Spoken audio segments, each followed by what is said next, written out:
Okay, so on social media, there's been a video that's been going viral of a double homicide at a Golo gas station. Okay, now this I had originally posted this on my Instagram page. Instagram gave me a strike for it. I had gotten it from another guy's Instagram page, and I saw it taken down also from his Instagram account.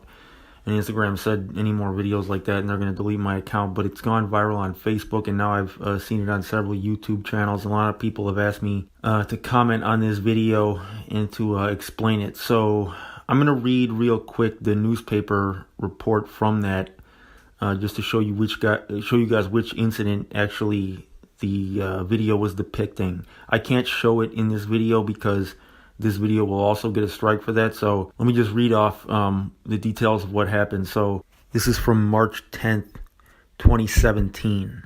Okay, so a little over a year ago. A 65-year-old gas station employee was caught in the crossfire early Friday morning when someone sprayed bullets into a Golo vestibule on Chicago's South Side. 3 men were also shot. 2 of them died. Witnesses said a gray 4-door Chevrolet pulled up to the gas station near East 51st Street and South Indiana in the city's Washington Park neighborhood around 2 a.m. Police said that's when someone got out of the vehicle and opened fire before getting back in and taking off north on Indiana.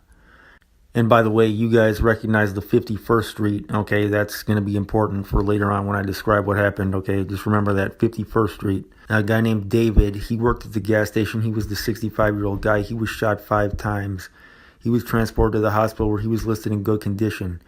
He was able to tell his wife, that he was okay. And so anyways, he said that there was a shooting at that same location a couple years ago.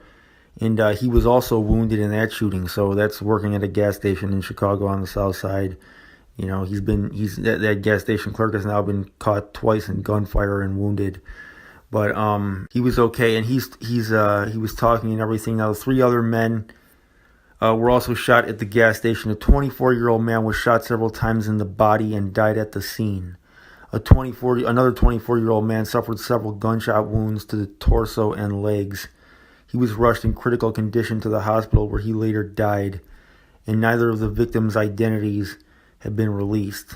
Now, a 25-year-old man was shot several times in the legs and suffered graze wounds to the head. He was in serious condition, and although police had not confirmed it, those who knew the men involved said the shooting was gang-related.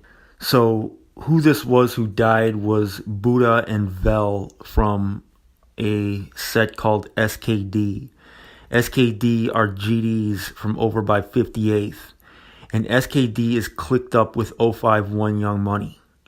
Okay, so Buddha and Vel from SKD are the ones who died. Those are the 2 24-year-olds who died. Now, in the video, you can see one of the guys is like hiding behind his friend. Okay, and that was what was, taking a lot of the heat from the thing. I'm not going to judge the guy. I can't.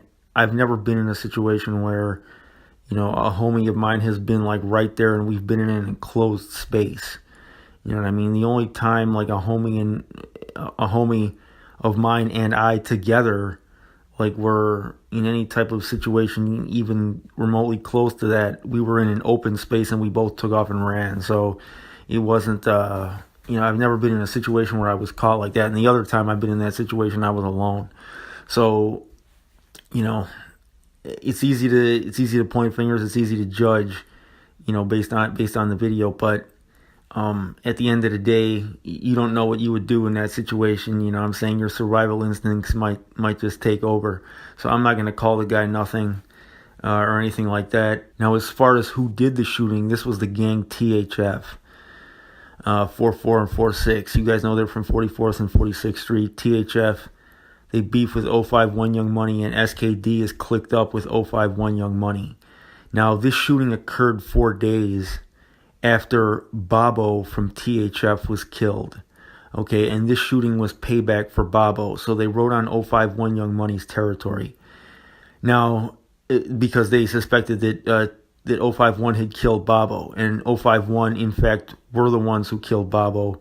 If you guys remember Bobo from THF, He had been killed when he was coming out of Cook County Jail.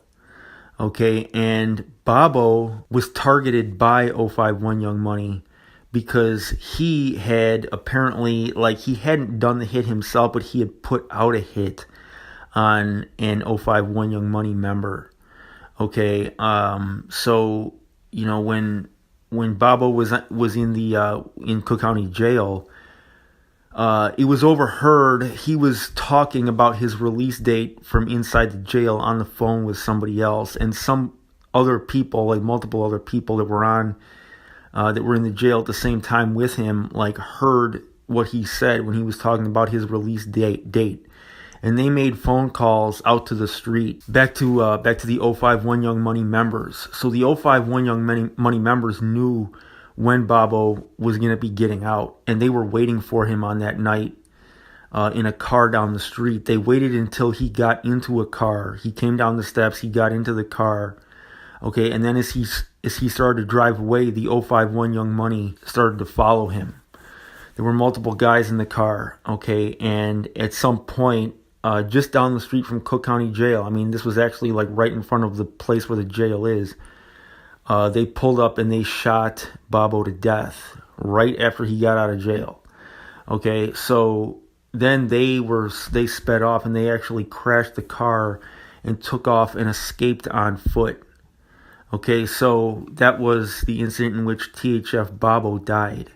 Then 4 days later, THF went and got revenge for Bobo on 51st. However, the two guys that they killed at that gas station were SKD. They were not 051. And even though SKD is on the same side of the war as 051 Young Money, so in THF's mind, that counted as revenge. But so that's how they saw it. They saw it as that they had gotten revenge for Bobo. But one of the big homies from 051 Young Money, he actually responded to them on Twitter like the next day after they killed those two guys from SKD, and he said, what you guys just did doesn't count as revenge for, insinuating as revenge for what we did, because those guys were not technically members of our gang.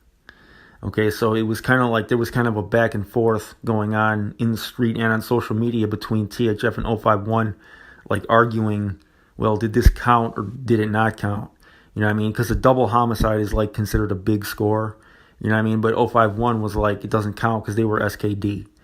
So that was on social media that response came. But yeah, rest in peace to Buddha and Vel. I actually did a video on this at the time. Okay, but that was on my old channel that I've deleted since then. But that's what that incident was. That's how it went down. The guy opens the door, shoots those guys. There's no place to hide, man, except behind your homie.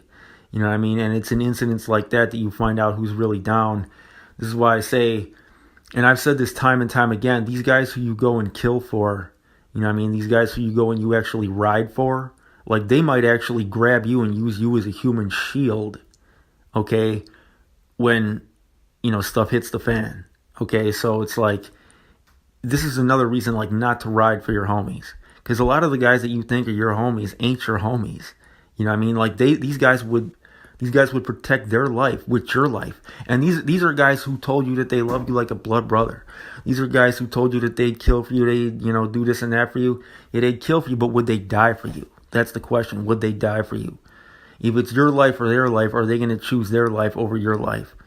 You know what I'm saying? It's like, this is why riding and killing and risking life in jail and, taking somebody else's life and keeping this revenge thing going for a guy that, at the end of the day, in his heart might not really actually be down for you like that.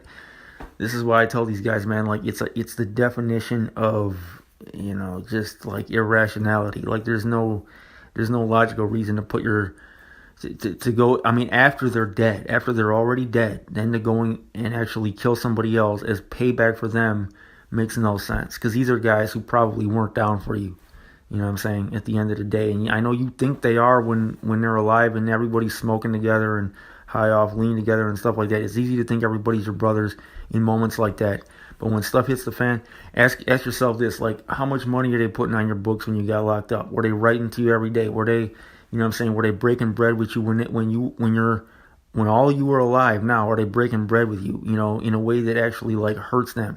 It's like a sacrifice to them. Would they actually, if they got, $1 left, like LA said, are they going to split that 50 cents so you can both get a bag of chips or, 50-cent cakes? Or are they going to keep that dollar for themselves and get, a candy bar? It's like you gotta actually like peep the game, as they say, as far as who's down for you and who's not, because these kinds of incidents, man, it really exposes a lot. Put yourself in that situation, going into that situation, thinking you're going in with one person, a person that you know, and you come out finding out, that person, they ain't Jesus Christ. They might kill, but they will not die for you. There's only a few people, okay, maybe if that, in this world that that might actually put themselves in that situation for you, and none of your homies are probably in that number. Maybe some family, Jesus, and that's it. Ain't nobody out here dying for nobody else, bro. People are worried about themselves. So you got to think about that when you are ready to do something, for them. I mean, like after they're dead, I'm talking about, At the end of the day, man, like if guys ain't doing that, if guys don't believe in the next life, chances are they are not going to take that bullet for you. Guys out here who are, atheists, if they don't believe in the world to come, the chances are they are not going to put themselves in front of you in a situation like that. They're going to they're going to grab you and put you in front of them. Because if they lose their life, they lose everything. And they don't believe in nothing. So I would surround myself only with guys who believe in something. If you really want to make it through this in Chicago. So that's all I got to say, man. This is your boy, Chicago World News. I'm out.